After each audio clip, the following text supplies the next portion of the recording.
Gabby Logan slammed husband Kenny as obnoxious for appearing on her podcast smelling of fish. The presenter, 50, scolded her husband of 25 years on her show, The Midpoint, for the unsociable antics that she was forced to suffer through during the recording last month. "You've come back to the podcast room smelling of fish, which is just rude," she told him. Kenny cheekily replied, "Is it? Well, if you'd left me a nice lunch." Gabby shot back, "Did you eat a tin of tuna before you got in here?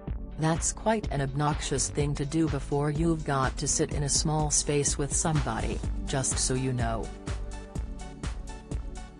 The BBC presenter then went on to explain that her husband had been tucking into a lot of low-carb, gluten-free meals, like tuna, lately because of his food intolerances.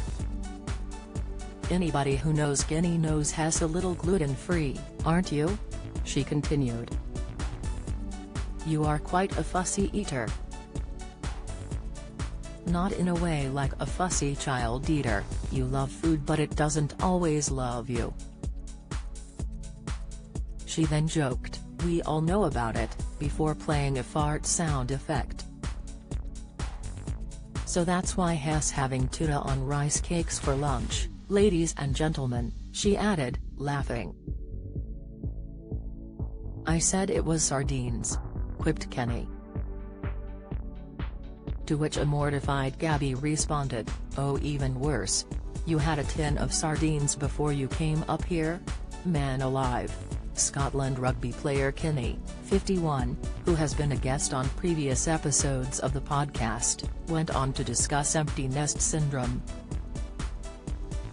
The couple spoke about their anxiety over their soon-to-be empty home now that their 17-year-old twins Ruben and Louie, who they had through IVF, are moving out.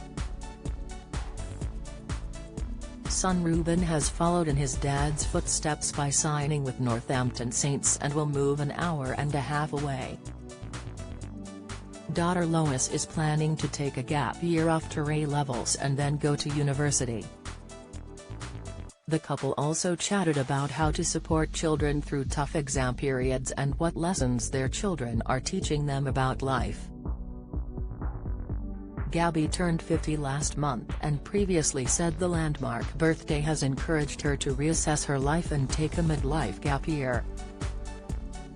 She said on her podcast in April, "I was talking to someone about divorce the other day.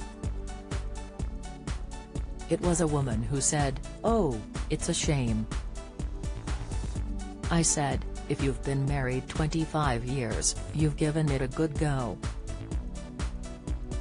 I think there's too much shame around divorce. A lot of it is unnecessary. You don't want to hurt other people and you want your children to be happy, and it's a very emotional time, but it doesn't have to be shrouded in shame as well, and this idea that you have failed."